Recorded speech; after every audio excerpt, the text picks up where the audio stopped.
आज महाराष्ट्रामध्ये ठिकठिकाणी पोलीस भरतीचे मुलं आंदोलन करत आहेत, शासनाला, मंत्र्यांना, आमदार, खासदारांना त्या ठिकाणी आयोजन देत आहेत। त्यामागे आमचे 3 त्या ठिकाणी मुद्दे आहेत। त्यातला सगळ्यात पहिला मुद्दा तो म्हणजे वयवाढीचा आहे। त्यामागे कारण असं आहे की ही भरती टेक्निकली बघायला गेलो तर 22-23ची आहे, पण जाहिरात त्या ठिकाणी महाराष्ट्रात निघाली। त्यामुळे मुलांना 1 वर्ष त्या ठिकाणी वयवाढ या ठिकाणी सरकारने दिली पाहिजे, या भरतीमध्ये शिथिलता आणायला पाहिजे। हा आमचा पहिला मुद्दा आहे, तो म्हणजे वयवाढीचा। दुसरा मुद्दा आहे तो म्हणजे SCBCचा। झालं असं की ज्यावेळेस मराठ्यांना आरक्षण मिळालं म्हणजे 1 एप्रिलपासून त्या ठिकाणी ती प्रक्रिया सुरू झाली आणि SCBC सर्टिफिकेट काढण्यासाठी वेळ अतिशय कमी होता। त्या काळात संपूर्ण महसूलची व्यवस्था जी आहे ती आचारसंहितेच्या कामामध्ये म्हणजे निवडणुकीच्या कामामध्ये गुंतलेली होती।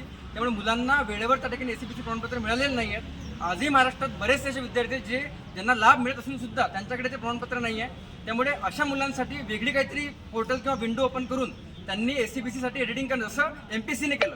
राज्यसेवेच्या अगोदर फॉर्म निघले होते, त्यानंतर सामाजिक प्रशासनाचे फॉर्म निघले होते, त्यांनी एक वेगळा ऑप्शन त्या ठिकाणी त्या पोर्टलला उपलब्ध करून दिलेला होता। तशा पद्धतीने काहीतरी होता येईल का हे आपण 100% बघितलं पाहिजे, जेणेकरून त्या SCBCच्या मुलांवर अन्याय होणार नाही। तिसरा मुद्दा आहे तो असा आहे की पावसाळ्यामध्ये तुम्ही ठीक आहे रुडी टाकून किंवा बाकी सगळं अरेंजमेंट करून तुम्ही टीन शेड टाकून ग्राउंड घेणार, पण त्या मुलांना प्रॅक्टिस कुठं करावी? फॉर एक्झाम्पल आज अकोल्यामध्ये 7 दिवस पाऊस सुरू आहे, बुलढाण्यामध्ये तो पाऊस नाही आहे आणि दोन्ही मुलांचं जर रायगडला ग्राउंड आहे तर बुलढाण्याचा विद्यार्थी ठिकाणी कुठेतरी पुढे जाईल आणि अकोल्याचा विद्यार्थी मागेल, कारण तिथं पाऊस सुरू होता। त्यामुळे पावसाचा विषय फक्त त्या ग्राउंड पुरता मर्यादित नसून त्या मुलाने तयारी कुठं करावी हा सगळ्यात महत्त्वाचा विषय आहे। ज्या ठिकाणी तो तयारी करतो त्या ठिकाणी चिखल साचलेलं असतं आणि असंख्य अशा त्या ठिकाणी अडचणी असतात। त्यामुळे हे ग्राउंड 100% पावसाळ्यानंतरच सरकारने घ्यावं अशी आम्ही विनंती सरकारला करतो। तुम्ही ज्या पद्धतीने म्हणतात की आम्ही तिथं आल्यानंतर जर पाऊस आला तर आम्ही ते ग्राउंड तुम्हाला पुढच्या तारखेला देऊ, आज बुलढाण्यावरनं रत्नागिरीला जाताना किंवा रत्नागिरीवरनं नागपूरला जाताना किंवा महाराष्ट्राचं जे अंतर आहे ते खूप जास्त आहे। एवढा सगळा खर्च तो विद्यार्थी वारंवार झेपवू शकणार नाही।